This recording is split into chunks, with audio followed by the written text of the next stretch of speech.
আমরা আমাদের আসুন্নাহ ফাউন্ডেশনের বিভিন্ন ভালো কাজ কার্যক্রম ফেসবুকে দেই, সেটা হলো জবাবদিহিতা। ডোনাররা যে ডোনেশন করেন তাদের টাকা কোথায় খরচ হচ্ছে, সেটা কিভাবে খরচ হচ্ছে, সেটা তাদেরকে জানানোর জন্য।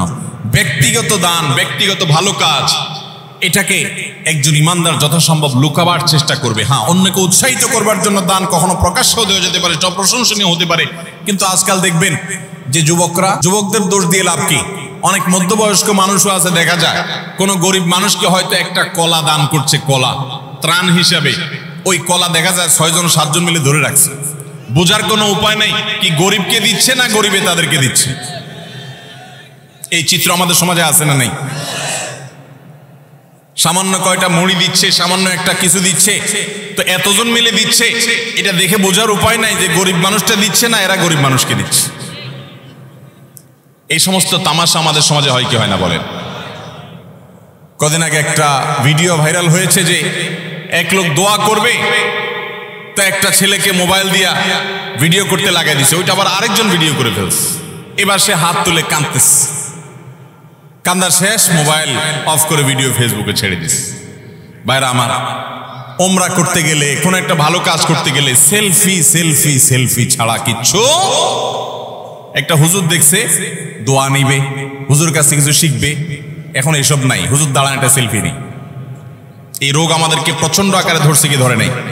একটা হলো স্মৃতি রাখলাম, উৎসাহিত অনুপ্রাণিত হলাম, সেটা ভিন্ন বিষয়। বেশিরভাগ ধান্দাই হলো ফেসবুকে একটা পোস্ট দেবো, মানুষ বলবে ওরে বাপরে বাপ তুই এই লোক পাইলি কোত্থেকে, মাশাআল্লাহ মারহাবা, কিছু লাইক কমেন্টের বিজনেস হবে।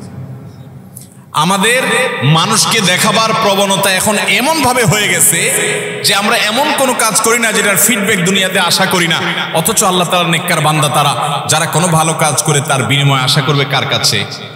আল্লাহর কাছে। আল্লাহ তাআলা আমাদেরকে সেরকম নিষ্ঠাবান মানুষ হওয়ার তৌফিক দান করুন। নবী রাসূলুল্লাহ সাল্লাল্লাহু আলাইহি ওয়াসাল্লাম বলেছেন মুসনাদ আহমদের হাদিসে, মান সাম্মা আন-নাস বিআমালিহি সাম্মা আল্লাহু বিহি। যে ব্যক্তি কোনো ভালো কাজ করে গল্প দিয়ে বেড়াবে শুধুমাত্র মানুষের কাছে, লোক শোনানো, লোক দেখানো কাজ করবে, আল্লাহ রাব্বুল আলামিন ওই ব্যক্তিকে এই কাজের প্রায়শ্চিত্ত দুনিয়াতেই দিবেন এবং তার শাস্তি দুনিয়াতেই হবে। আল্লাহ তাআলা আমাদেরকে এই লৌকিকতা, মানুষকে দেখাবার জন্য ভালো কাজ করার এই বদ অভ্যাস পরিহার করার তৌফিক দান করুন।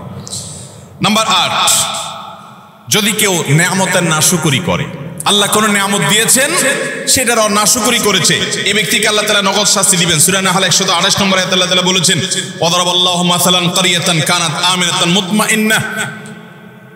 একটা জনপদের মানুষ, তারা নিরাপদে ছিল, সুখে শান্তিতে ছিল, আল্লাহ তাআলা তাদেরকে নিরাপদে রেখেছেন, ভালো রেখেছেন। ইয়াতিহা রিজকুহা মিন কুল্লি মাকান, প্রত্যেকটা জায়গা থেকে আল্লাহর পক্ষ থেকে রিজিক আসতো। ফাকাফারাত বিআনআমিল্লাহ, তারা আল্লাহর নিয়ামতকে অস্বীকার করে বলেছে, নাশুকরি করেছে। ফাযাকাহা আল্লাহু লিবাসাল জুই ওয়াল খাউফি বিমা কানু ইয়াসনাউন, তাদের এই নাশুকরির কারণে আল্লাহ তাআলা তাদেরকে আল্লাহ রাব্বুল আলামিন দুর্ভিক্ষ, অভাব অনটন, আশঙ্কা এবং ভয়ের শাস্তি দুনিয়াতে দিয়েছেন, আখিরাতে তো বটে। অনেক মানুষ আছে দেখবেন নাশুকরি করে, আপনি অনেক উপকার করেছেন, বলবেন না আমি কিছুই তো পাই নাই, আমি নিজে নিজে করেছি। এই নাশুকর ঠিকই এক সময় বিপর্যস্ত হবে এবং বিপদগ্রস্ত হবে, এবং যেই নিয়ামত পেয়ে সে নাশুকরি করেছে এই নিয়ামত আল্লাহ তার কাছ থেকে ছিনিয়ে নিবেন, আজ হোক আর 2 দিন পরে হোক। বিধায় এই ধরনের গুনাহ থেকে আমরা বেঁচে থাকবো তো ইনশাআল্লাহ।